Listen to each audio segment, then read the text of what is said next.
Tourist അല്ലേ ചേട്ടാ fine എത്ര? 200. ട്രാവൽ റേഞ്ച് ട്രാവൽ ചേട്ടാ. ആളടുത്ത ചെക്ക് പോസ്റ്റ് എത്തണേക്ക് മുൻപ് 500 ചോദിച്ചു. ട്രാവൽ ഡേറ്റ് കണ്ട നമ്മളാളുടെ മുഖം കാണിക്കില്ല. ഇതുപോലെ എല്ലാ മലയാളിയും പറഞ്ഞില്ലേ ഈ പാസിലാണ്ട് ഇവിടെ ഒരു പരിപാടി നടക്കില്ല.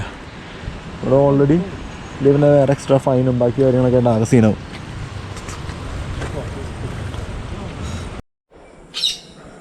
കണ്ടോ ഈ പാസ് കാര്യങ്ങളൊക്കെ റെഡി ആയിട്ടുണ്ട്. ഹൈ ചങ്ങായിമാരെ, ഞാനാണ് നിങ്ങളുടെ സ്വന്തം ജിംസൺ ചിറ്റിലപ്പള്ളി. ഇന്ന് നമ്മളൊരു ട്രിപ്പ് പോവാണ്.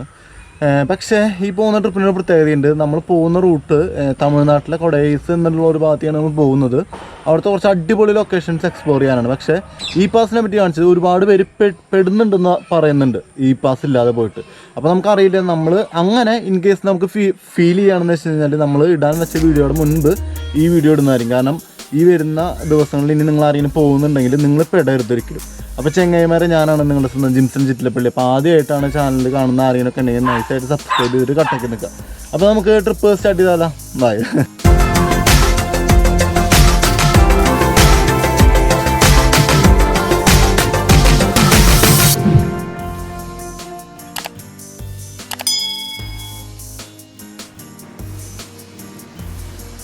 ഹായ്. അങ്ങനെ ഈ തമിഴ്നാട്ടിൽ വരുമ്പോൾ മെയിൻ പ്രശ്നം എന്താ വെച്ച് കഴിഞ്ഞാൽ ഈ പാസ് എടുക്കണം. ഈ പാസ് എടുത്തില്ലെങ്കിൽ നിങ്ങൾ ചെക്ക് പോസ്റ്റിൽ ഉറപ്പായിട്ട് നോക്കാവും. എന്താണ് ടൂറിസ്റ്റ് അല്ലേ ചേട്ടാ ഫൈൻ എത്ര? 200. ട്രാവൽ റേഞ്ച് ചെക്ക് ചെയ്താൽ മതി. ഇതേപോലെയാണ് എല്ലാവരും അവസ്ഥ. കാരണം എന്താ വെച്ച് കഴിഞ്ഞാൽ ഈ പാസ് ഇല്ലാണ്ട് വന്നു കഴിഞ്ഞാൽ ഫൈൻ ഇങ്ങനെ അടച്ചോണ്ടിരിക്കണല്ലേ ചേട്ടാ. ആളടുത്ത ചെക്ക് പോസ്റ്റ് എത്തണേക്ക് മുൻപ് 500 ചോദിച്ചു. ട്രാവൽ ഡേറ്റ് കണ്ട നമ്മളാളുടെ മുഖം കാണിക്കില്ല. ഇതുപോലെ എല്ലാ മലയാളിയും പിഴിഞ്ഞോണ്ടിരിക്കുക. അതാണ് അവസ്ഥ. എന്തായാലും നമുക്ക് പോയി നോക്കാം. ഇവിടെ മാസ്ക് ഇമ്പോർട്ടൻ്റ് അല്ല, സാനിറ്റൈസർ ഇമ്പോർട്ടൻ്റ് അല്ല, പക്ഷേ ഈ പാസ് ഇമ്പോർട്ടൻ്റ് ആണ്. ഞാൻ ഇവിടുത്തെ റോഡും ഇവിടുത്തെ ആൾക്കാരെയും കാണിച്ചു തരാം കേട്ടോ. ഏറ്റവും കൂടുതൽ തിരക്കുള്ള ഏറ്റവും കൂടുതൽ ആൾക്കാർ വന്നു പോകുന്ന പഴനിയിലാണ് നമ്മളിപ്പോൾ. ഇവിടെ ആർക്കെങ്കിലും എന്തെങ്കിലും ഉണ്ടോ നോക്കിക്കോ.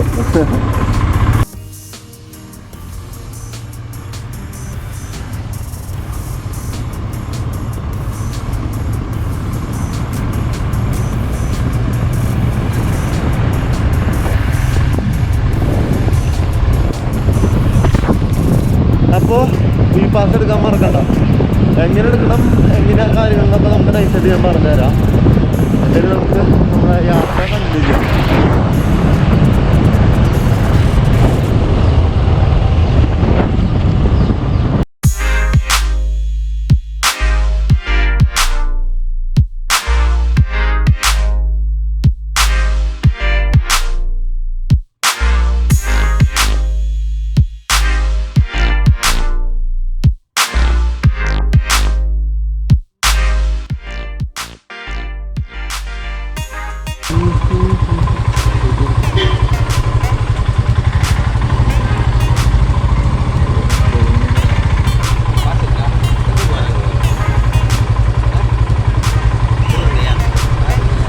ഇവിടെയും പാസ് തന്നെയാണ് ഏറ്റവും ഇമ്പോർട്ടൻ്റ് കേട്ടോ.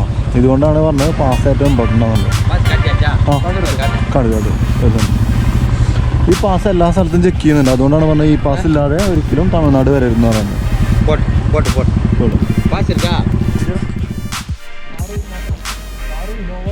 ഞാൻ പറഞ്ഞില്ലേ ഈ പാസ് ഇല്ലാണ്ട് ഇവിടെ ഒരു പരിപാടി നടക്കില്ല. ഇവിടെ ഓൾറെഡി ഇതിന് വേറെ എക്സ്ട്രാ ഫൈനും ബാക്കി കാര്യങ്ങളൊക്കെ ഉണ്ട്. ആകെ സീനാവും.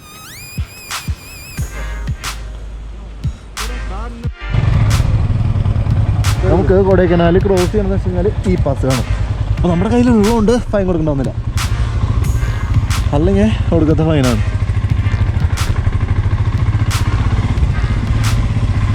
ഇപ്പോൾ മനസ്സിലായി. ഞാൻ ചുമ്മാ പറഞ്ഞല്ല, കൊടൈസ് വരുമ്പോൾ ഉറപ്പായിട്ടും ഈ പാസ് എടുക്കണം എന്നുള്ളത്. ഇനി എങ്ങനെ ഈ പാസ് എടുക്കണം ബാക്കി കാര്യങ്ങളൊക്കെ നിങ്ങൾക്ക് അറിയണ്ടേ? അത് നമുക്ക് പറഞ്ഞുതരാമല്ലോ.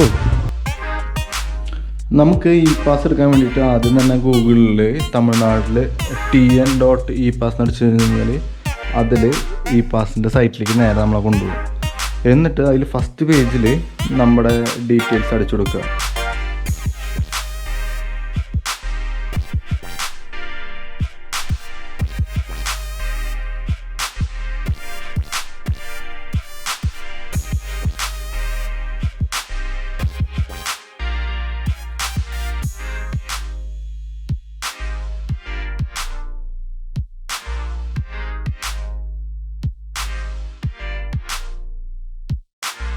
അതിന് അങ്ങനെ ചെയ്യുമ്പോൾ ആധാറോ അല്ലെങ്കിൽ പാൻ കാർഡോ ഏതാണ് നമ്മുടെ കയ്യിൽ അവൈലബിൾ ആയിട്ടുള്ള ID കാർഡ് അതെപ്പോഴും കയ്യിൽ വേണം.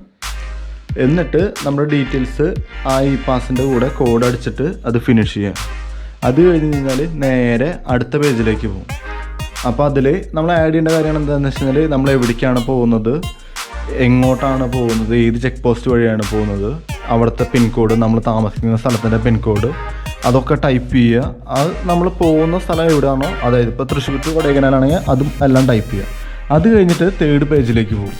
അതായത് അതിൽ ആഡ് ചെയ്യേണ്ട കാര്യങ്ങളെന്ന് വെച്ച് കഴിഞ്ഞാൽ നമ്മൾ ആരൊക്കെയാണ്, എത്ര പേരാണ്, അങ്ങനത്തെ കാര്യങ്ങളില്ലേ, അതായത് അത് ആഡ് ഓൺ കൊടുക്കുക. ഇതൊക്കെയാണ് അതിൽ വേണ്ടത്. അതിൽ രജിസ്റ്റർ ചെയ്യുന്ന ആളുടെ പേര് എന്തായാലും ഫസ്റ്റ് ടൈം ഓൾറെഡി നമ്മൾ ഫില്ല് ചെയ്ത് കൊടുത്തുകൊണ്ട് കുഴപ്പമില്ല. ബാക്കിയുള്ള രണ്ടാമത്തെ മൂന്നാമത്തെ നാലാമത്തെ ആളുടെ പേരുകൾ ഈ ഒരു കാര്യത്തിലാണ് ആഡ് ചെയ്യേണ്ടത്. അങ്ങനെ ഡീറ്റെയിൽസ് ഞങ്ങൾക്ക് ആഡ് ചെയ്ത് കഴിഞ്ഞാൽ ഒരു ലാസ്റ്റ് പേജിലേക്ക് വരും. ആ ലാസ്റ്റ് പേജിൽ നമ്മുടെ ഫുൾ ഡീറ്റെയിൽസ് വരും. നമ്മൾ എത്ര പേരാണ് വരുന്നത്, എത്ര പേരാണ് പോകുന്നത്. ആ നാലാമത്തെ പേജിൽ എല്ലാ കാര്യങ്ങളും ഏതാക്കാൻ പറ്റും. പിന്നെ ആൾക്കാരെ ആഡ് ചെയ്യണമെന്ന് വെച്ച് കഴിഞ്ഞാൽ ഇപ്പോൾ 4 പേരും കൂടുതലെന്ന് വെച്ച് കഴിഞ്ഞാൽ അത് ആഡ് ചെയ്ത് കഴിഞ്ഞ് കഴിഞ്ഞാൽ QR കോഡുള്ള ഒരു ഷീറ്റ് കിട്ടും. അത് വെച്ചിട്ട് നിങ്ങൾക്ക് ഇ പാസ് എടുക്കാൻ പറ്റും. സോ ഇ പാസും കാര്യങ്ങളൊക്കെ എടുക്കുക, യാത്രകൾ ചെയ്യുക, അടിച്ചു പൊളിക്കുക.